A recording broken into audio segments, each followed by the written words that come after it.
Just a show of hands, are there any non-human beings in this room? Yeah, just checking because we are an inclusive group, but what we're exploring this morning is it's deeply human. You know, it's going to be about presence, going to be about connection, and about the quiet strengths that doesn't come from technique, but from being and from soul. Would you agree that being able to connect with people, to help them see more clearly, help them grow, solve problems, it's somewhat important?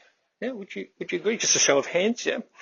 Okay. Having said that, so what if the most powerful thing you can do or can bring to a conversation is not what you say, but the space that you create?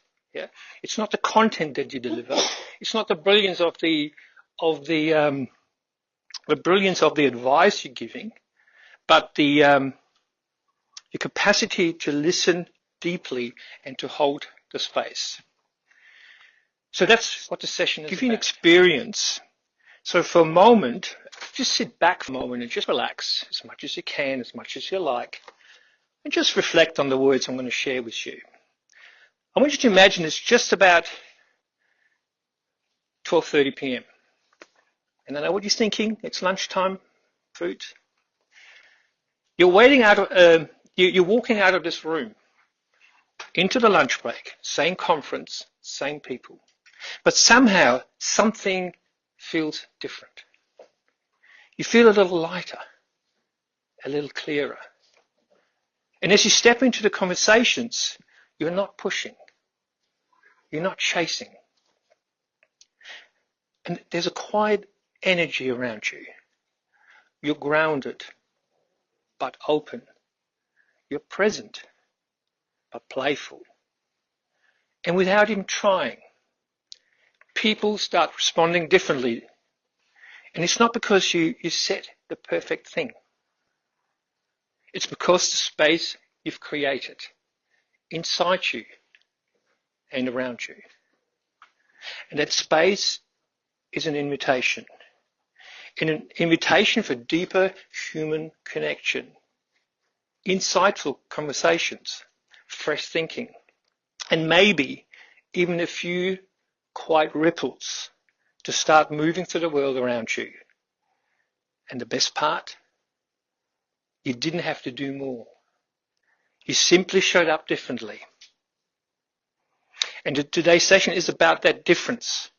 It's about the art and the quiet power of how you show up when you orient yourself, not just to what's happening on the surface, but to what's already alive and wise deep down. So let's slow down, let's listen, let's explore, and let's see what unfolds when we let quiet strengths do the heavy lifting.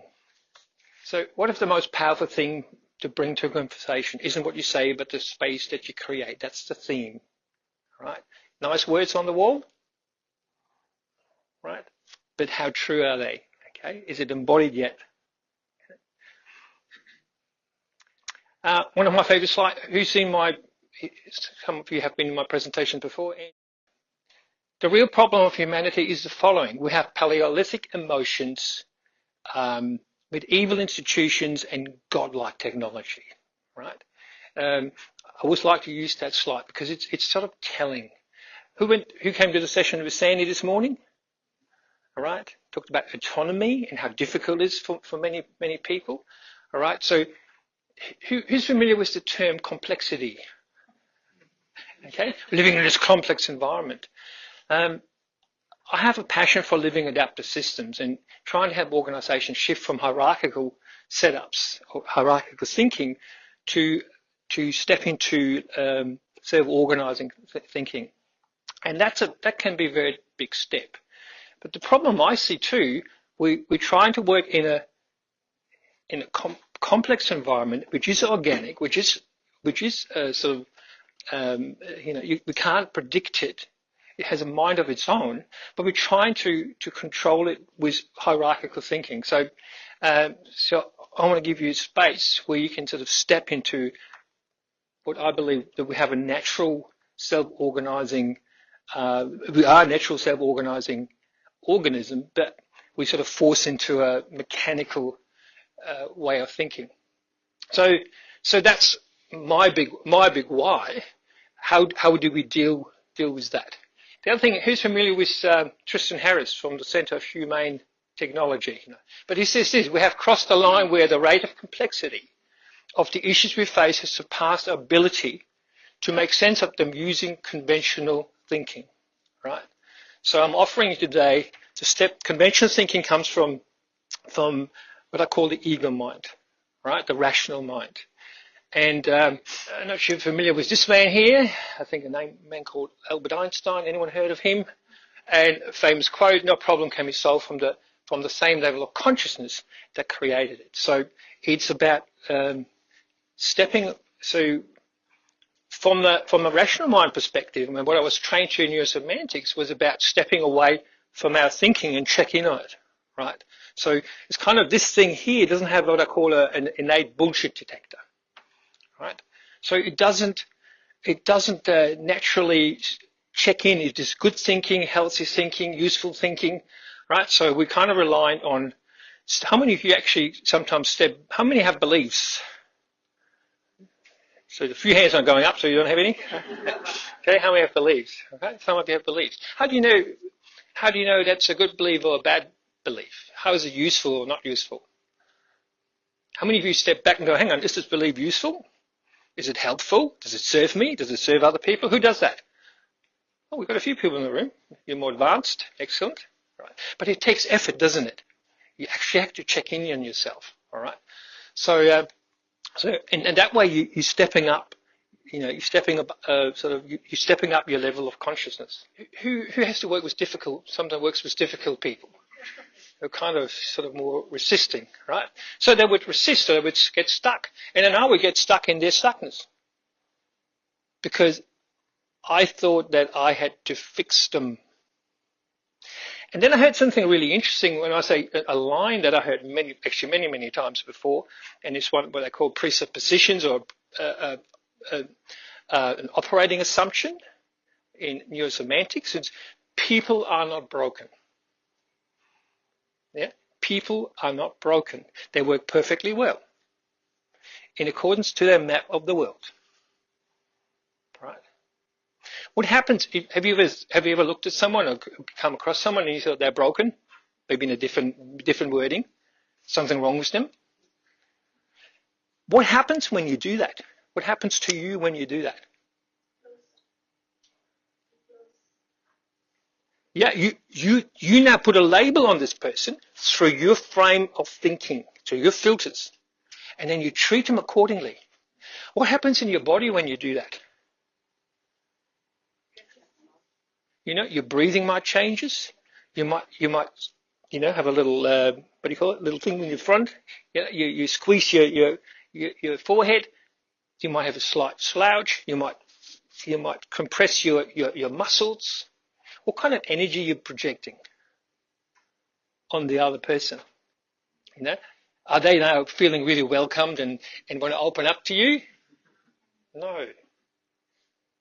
So when I heard that at a much deeper level at that time, it went like, wow. And I realized something, that this organism can do anything. And it can come out of whatever state it is, just like that.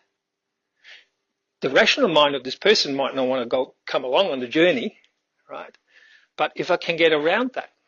So instead of now being freaked out when I was stuck with them, I didn't know what to do next because they didn't know what to do next.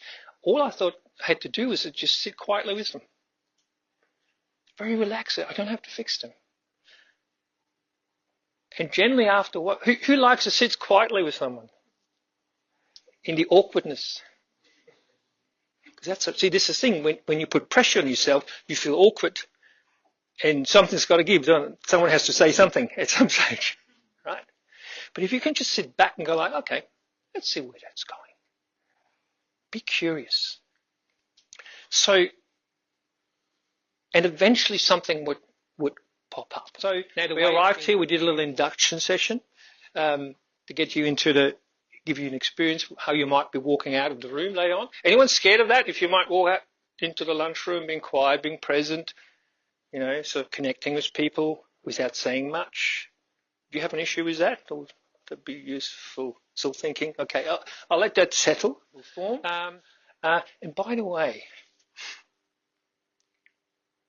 don't listen. I shouldn't say. Don't listen to my words too much. Yeah. Even when you see graphics, they're pointing somewhere. The words are pointing somewhere. This is my metaphor for it. Now, if you've asked for directions, I know you're using probably, Google Maps, but if you would ask for directions, so if you ask me for directions, I'm going to point in the direction. If you ask me for advice, I will tell you in words, right? But if all you do is looking at my finger and listening to my words, you may not see where I'm pointing, all right? So treat everything as a metaphor and then see what shows up. You cannot see what you cannot see until you see it. We're meeting at various levels of development and level of understanding how the world works. And when we see something fresh and it makes more sense, then the old will be gone. And you will have transformed into something new. But I said, life changed for me when I started to become curious and playful and knowing nothing. How many of you know nothing? The German, no, nothing, Colonel Schultz or whatever his name was. Right? It's knowing nothing. What does that mean? It means suspending judgment, suspending what you know. It means you've got it there if you need to. But what happens if you're in the know all the time? The phone rings. What happens if you're in your know all the time? Where are you stuck? Where are you stuck when you're in your current know? You're inside your head of what you know. And I guess the danger is you just regurgitate. How many of you, you heard of Google, right? What I'm talking about here today is by Google, cosmic Google, right?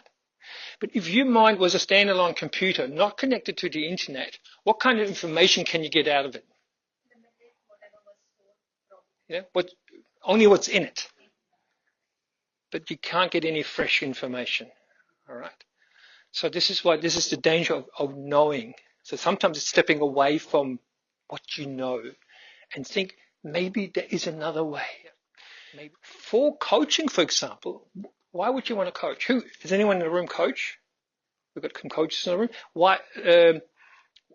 When you coach, could you use matching and mismatching? Why would you need matching? Why is matching good?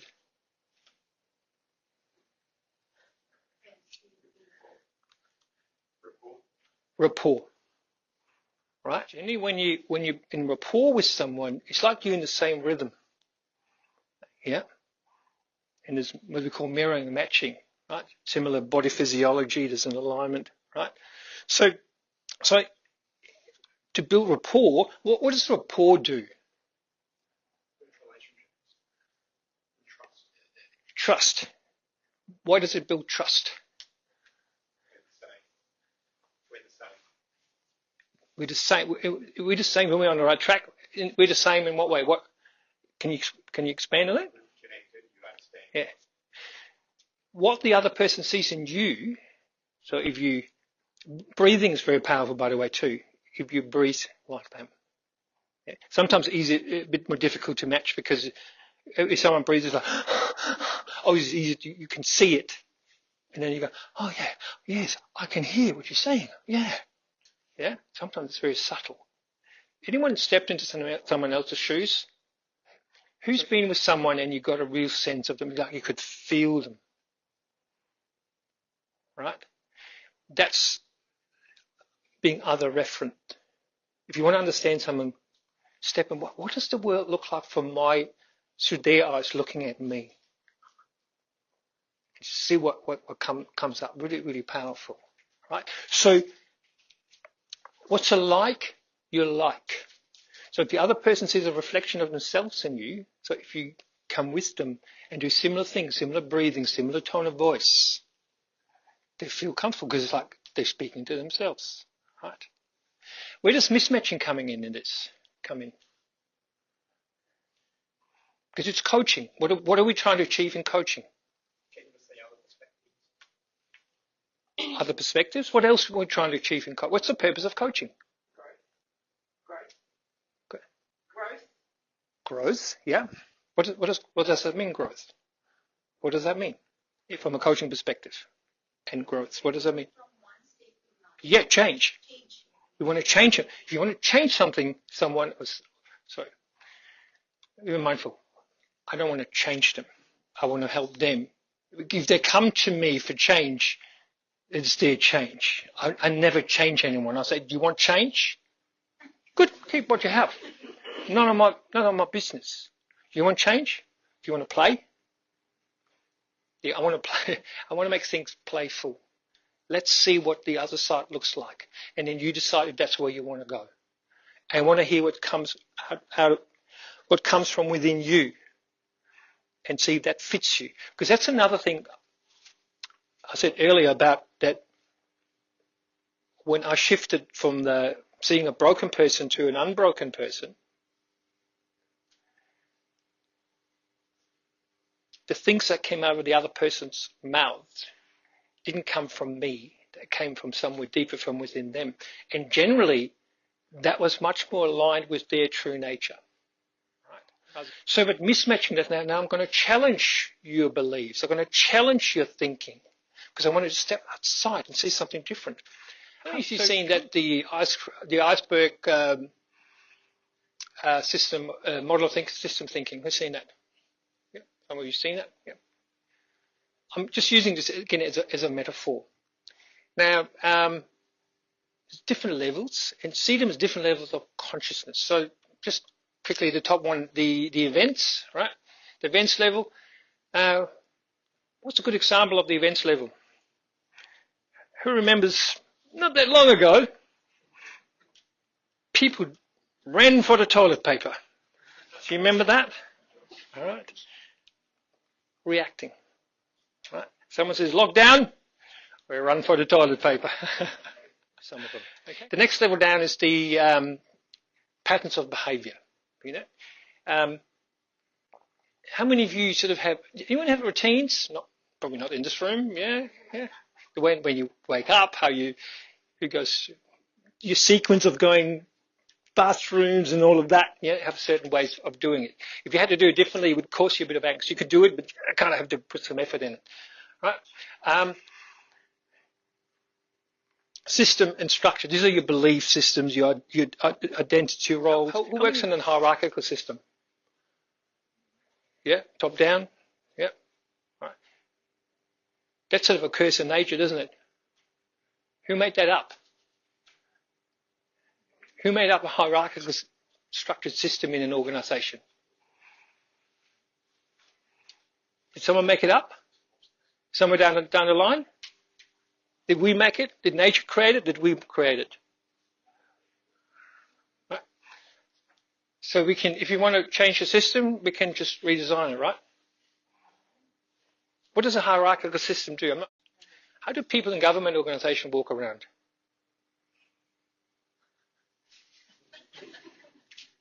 Like robots, isn't it?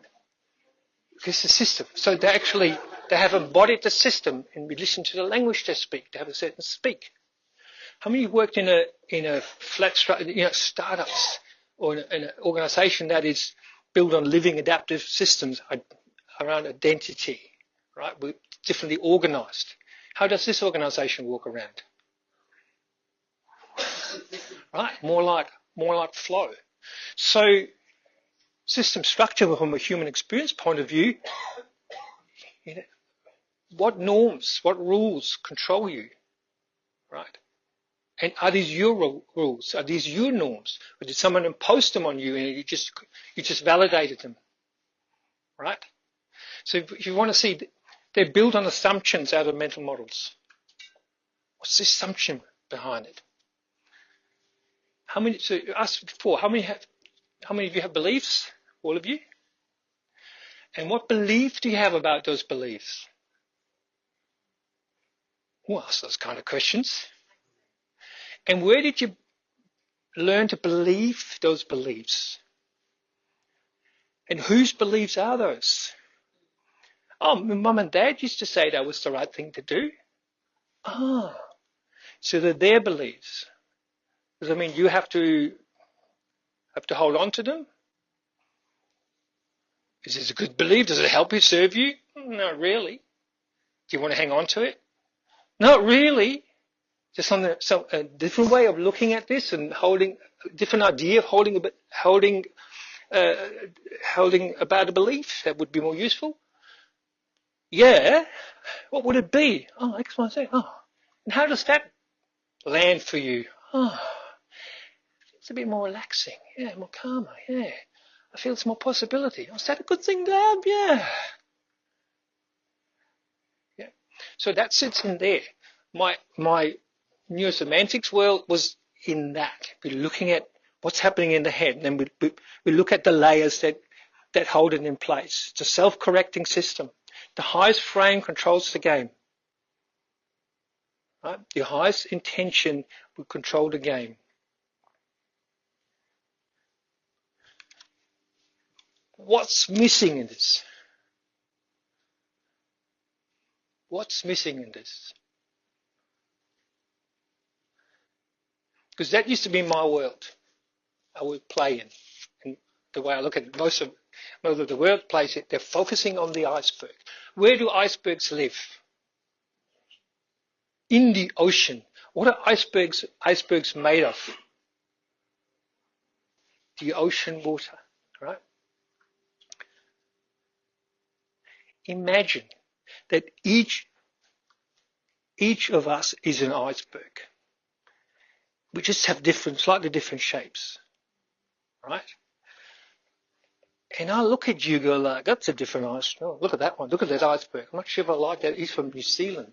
No, sorry, he's from Manchester.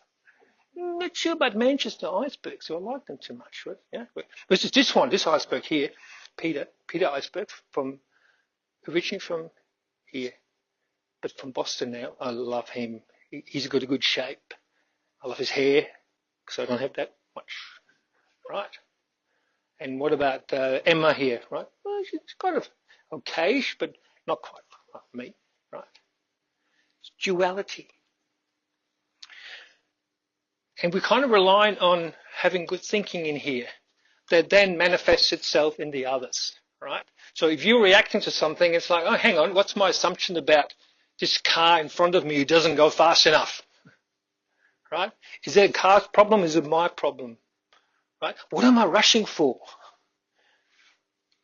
So anyway, lifts in the water. What are we missing?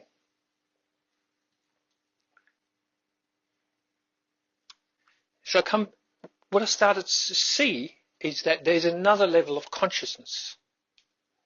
I mean, that allows us to exist, that allows us to be in this room, that allows us to talk to each other. That grows trees naturally. I mean, this grows this organism, isn't that fantastic? I mean, it can walk around, it can speak, it can reproduce. How exciting is that, right? So inside I call the ecosystem of consciousness. So you can be very mindful here to step back to check in with your thinking, right? The other side is the ecosystem of consciousness from which this arises. So when I say quiet mind and silence, it's like in working with someone, I don't want to point to inside the iceberg. What if I told you that each and every one of you is genius? Any genius in the room? We all come, imagine that, if we all come from the same water, from the same intelligence, we all have access to it. So the intelligence it's in me means it's in you. And when I want to point people in a conversation, especially the coaching conversation, is pointing them to this. How can you access this when this is in play? How can you access this when this is in play?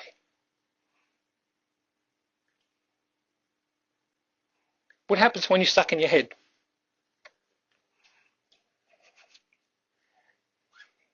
Do you think? When you're stuck in your head, what's happening in your head?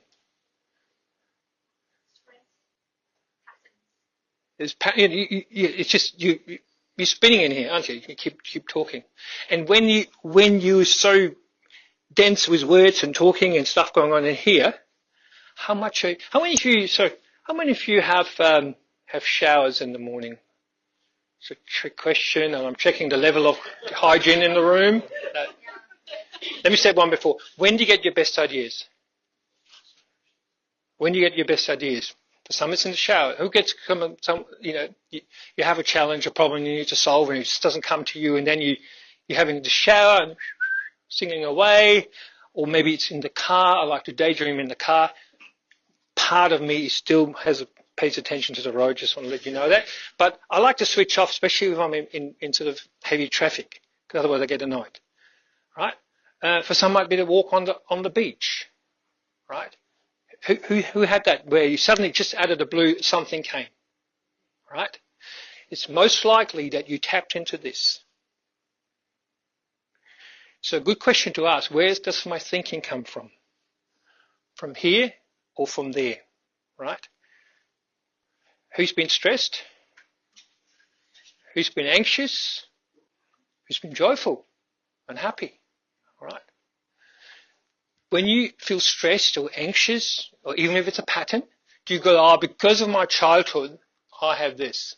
This childhood experience makes me do this. Or gets anxious because you've got to do something that hasn't happened yet. All right? Or who got pissed off and angry because another person did something that annoyed you. And you went, it's that person. Who says this to people? You make me. Okay? When you come to when you go outside of that, into the space before the thought has even been formed, what the emotion is telling you is that you're thinking, that you're feeling, you're thinking in the moment. Now, how does that sound to you? Does it sound good? Oh, that's an interesting concept. When that lands and you go like, fuck, I just got it. That's an insight. So what I'm pointing to, it's insight, not application. Insight thinking, right? How many of you run through life or you know people who like how to live life? You know, what's the next hack? I like that when they go, we've got a hack for this, we've got a hack for that. These little shortcuts, right? And then hopefully it will take me to the promised land. And it just opens another can of worms sometimes, right? We look and say, what's the next big thing? I can improve my life and I don't have to feel shitty like I do.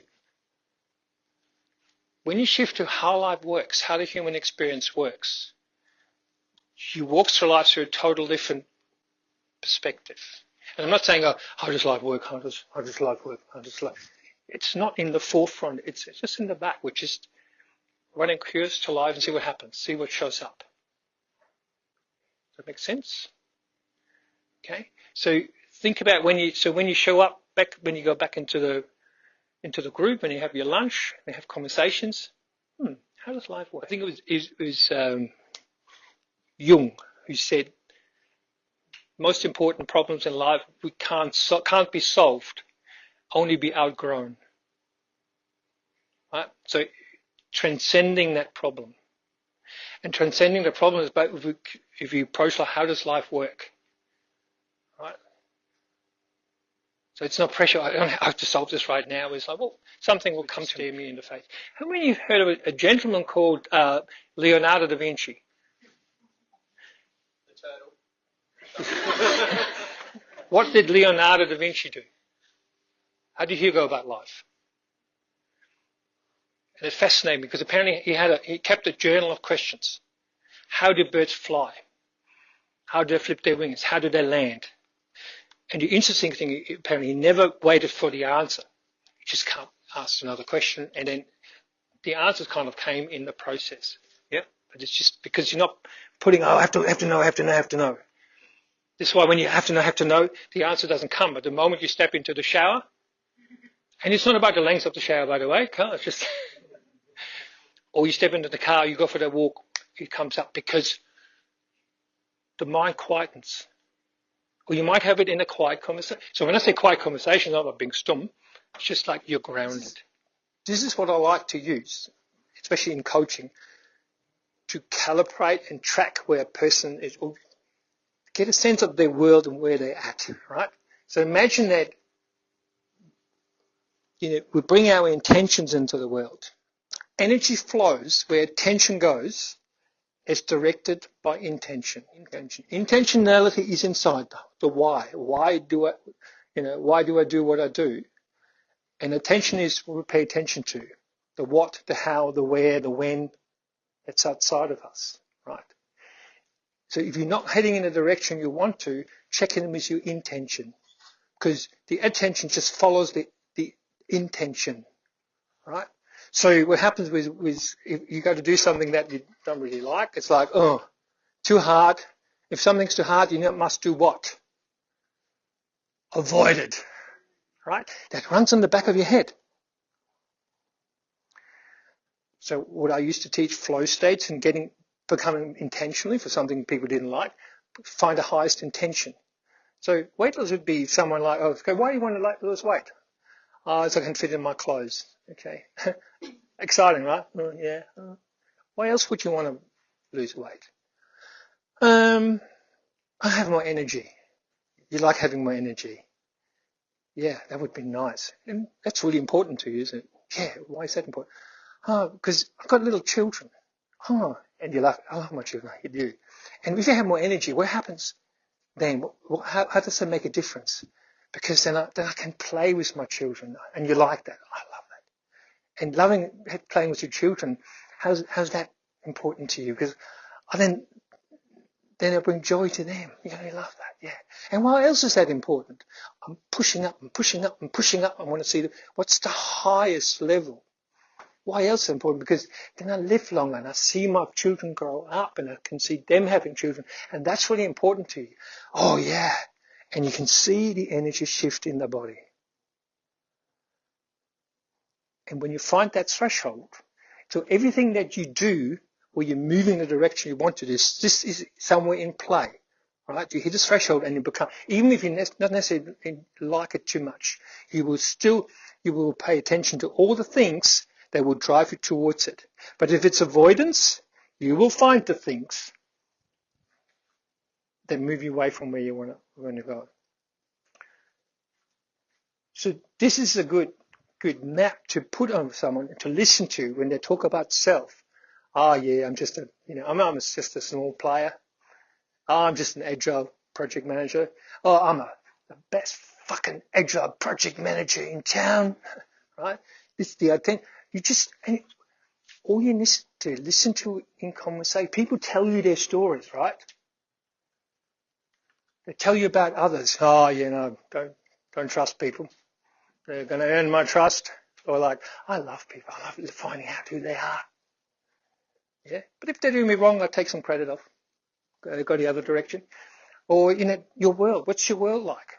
My environment, Some people, going to travel to Boston again tomorrow, and then off to New Zealand, and then off to France, and then, so talking about the world. I love these different cultures here and there. Right? Just give you a sense of what the world is. Or someone else, and I'll just, hang out down at Glenelg, right? So Glenelg is their world, or they talk about their workspace. It's nothing you need to do with this. It's just paying attention where they are.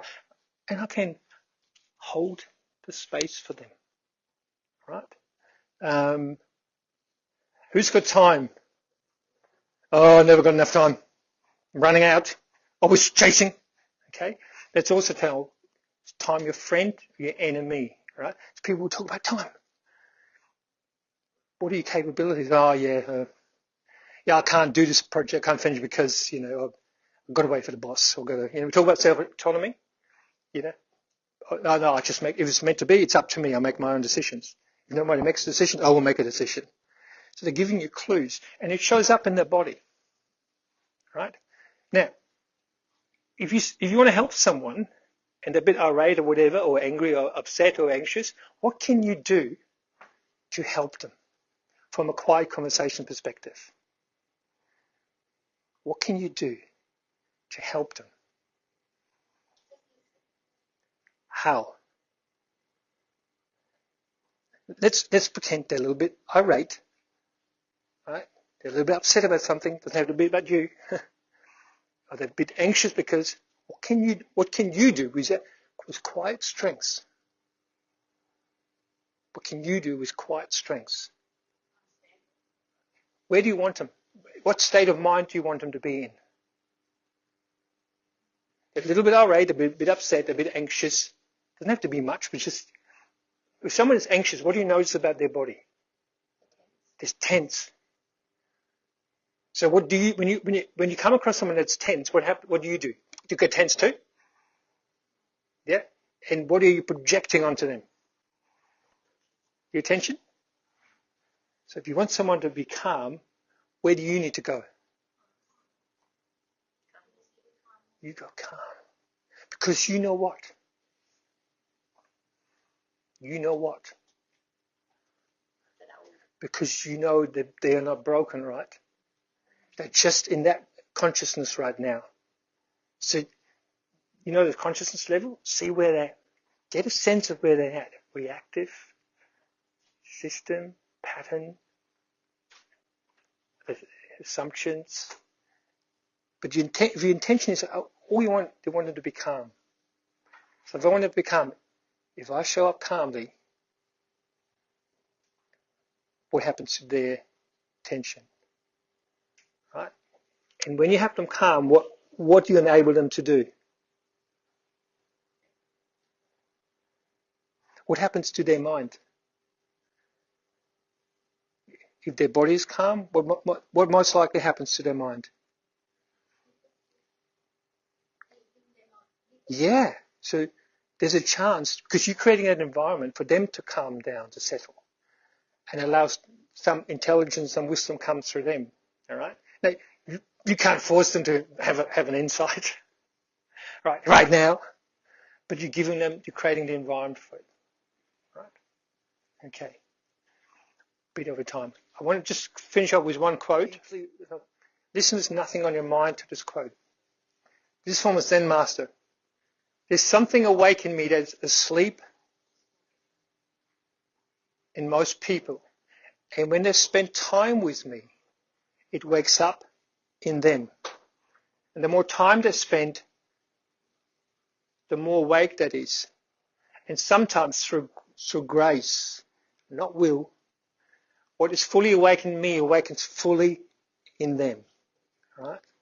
So my invitation to you is to walk out now, meet with your peers, and create an environment to wake something in them through grace, not will.